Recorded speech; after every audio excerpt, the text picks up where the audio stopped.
President Biden talked about the economy and efforts to fight inflation. He responded to a new Labor Department report that shows inflation declined to 6.5% in December compared to a year ago. The president spoke at the Eisenhower Executive Office Building in Washington, D.C.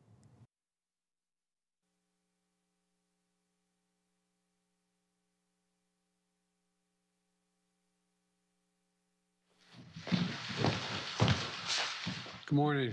So I'm a little late, and I'm due at please have a seat. National Cathedral at a little after 11. But good morning. Today we've got some good news. Good news about the economy. For the sixth month in a row, inflation has come down. Measured over the last 12 months, it has fallen 6.5 to 6.5%. That's down from 7.1% the month before. It's down from 9.1% this summer. Inflation is now at its lowest level since October of 2021. When we look at just the last 3 months, we see that inflation fell to 1.8% on an annualized basis. It's down from more than 11% in the first 3 months of last year. So the data is clear. Even though inflation is high in major economies around the world, it's coming down in America month after month, giving families some real breathing room. And the big reason is falling gas prices. My administration took action to get oil onto the market and bring down prices. Now gas is down more than $1.70 from its peak. And that adds up to a typical family with 2 vehicles to a savings of $180 a month, every single month, that stays in their pockets instead of being spent at the pump. Food inflation is slowing as well. Last month, we saw the smallest increase in food prices in almost 2 years. And much of that increase was due to the avian flu outbreak, which has driven up the egg prices around in the United States. It's not just gas and food prices, though. When we look at what economists call core inflation, which takes out energy and food, we see welcome news as well. Core inflation is down to the lowest level in a year. Over the past 3 months, core inflation has come down to 3% on an annualized basis. That's down from more than 6% at the beginning of 2022. The cost of goods is actually falling as prices from everything from computers to used cars are coming down as well. And inflation in the core services is moderating as well. And as inflation is coming down, take-home pay for workers is going up. Workers' wages are higher now than they were 7 months ago, adjusted for inflation. Wages for lower income and middle income workers have gone up even more. It all adds up to a real break for consumers, real breathing room for families, and more proof that my economic plan is working. When I came to office almost 2 years ago, the economy was flat on its back, as you'll all remember. Millions of people had lost their jobs through no fault of their own. Millions who kept their jobs saw the hours and paychecks cut. Hundreds of thousands of small businesses permanently closed their doors. People were hurting badly. That's what we inherited. The pandemic was raging and the economy was reeling. We acted decisively to put in place a new strategy that would rescue the economy from the pandemic downturn. At the same time, we laid the foundation for a stronger, more resilient economy for decades to come. An economy that grows from the bottom up and the middle out. Now, 2 years in, it's clearer than ever that my economic plan is actually working. Here's what we've learned just last week. Unemployment is the lowest it's been in 50 years. I'll say that again, the lowest unemployment rate in a half a century. My first 2 years in office were the 2 strongest years for job growth on record. We created nearly 11 million jobs, including 750,000 manufacturing jobs. And there were 2 of the strongest years ever for small business creation as well. And today, unemployment rate is near record lows for blacks and Hispanic. Black and Hispanic workers, near record lows. And it's the lowest ever on record for people with disabilities. We're seeing American families breathing a little easier. More Americans have health insurance than they did ever in our history. Fewer families are facing foreclosures today than before the pandemic. And we still have more work to do, though. But we're clearly moving in the right direction. and there's more breathing room in store for American workers and families. Starting last week, as of January 1, a month's supply of insulin is now capped at $35 for seniors on Medicare. Some were paying hundreds of dollars every month for their insulin, but not anymore. Starting last week, if Big Pharma raises prices faster than inflation, they're going to face big penalties.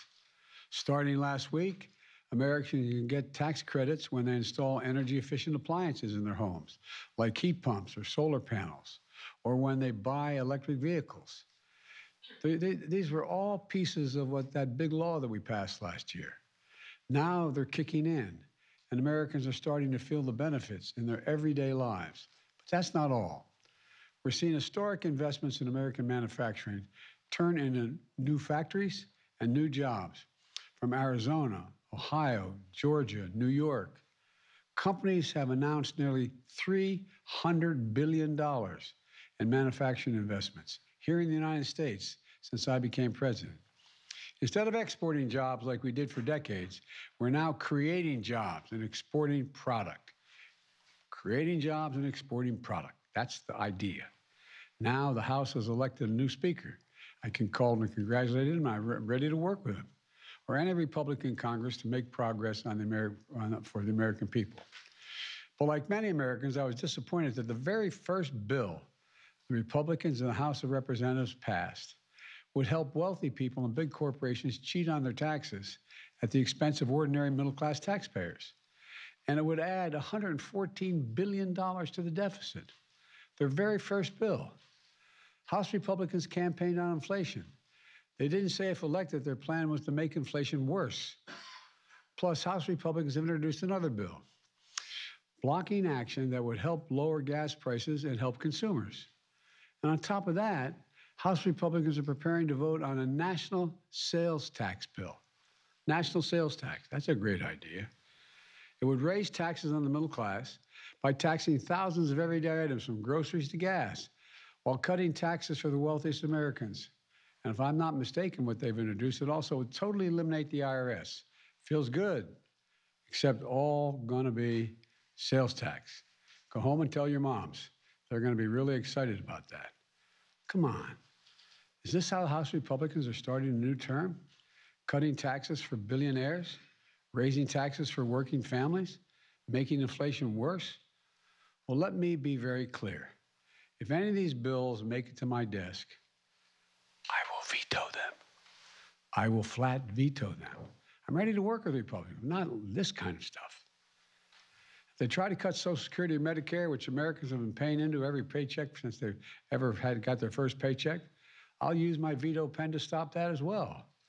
But if Republicans want to work together on real solutions, so lower inflation, create more jobs, build an economy that works for everyone, I'm ready. Let me close with this.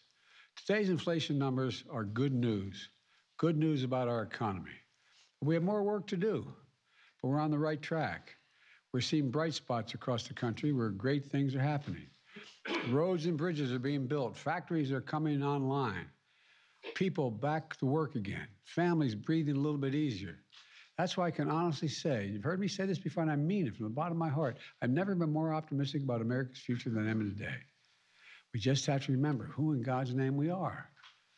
You've heard me say it many times. This is the United States of America. There's nothing beyond our capacity if we work together. So God bless you all, and may God protect our troops. Mr. President, thank you, Mr. President. Mr. President, Okay. classified material next to your Corvette, what were you thinking? I'm going to get a chance to speak on all this, God willing, soon. But as I said earlier this week, people, and by the way, my Corvette's in a locked garage, okay? So it's not like you're sitting out in the street. So But anyway, was in a locked garage. Yes, as well as my Corvette. But as I said earlier this week, people know I take classified documents and classified material seriously. I also said we're cooperating fully and completely with the Justice Department's review. As part of that process, my lawyers reviewed other places where documents from my time as vice president were stored, and they finished the review last night. They discovered a small number of documents of classified markings in storage areas and file cabinets in my home and my personal library. This was done in the case of the Biden Penn. This was done in the case of the Biden Penn Center. The Department of Justice was immediately, as was done, the Department of Justice was immediately notified, and the lawyers arranged for the Department of Justice to take possession of the document. So we're going to see all this unfold. I'm confident. Thank you very much. Thank you.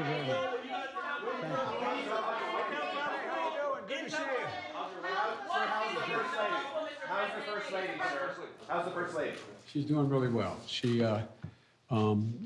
was under a long time for 5 hours because what they were doing is would do the Mohs, meaning remove what they thought might be cancerous, and they'd have to then go back and test it and see what it was. But she's doing really well. She's up. We had breakfast this morning. She's recovering, and she's gonna be sore for a while because of the work they did on her eyes, and that's where one of these were. But she is a 0 to 1% chance of ever return of any cancer, and so thank God she's doing really well. Thank you for asking.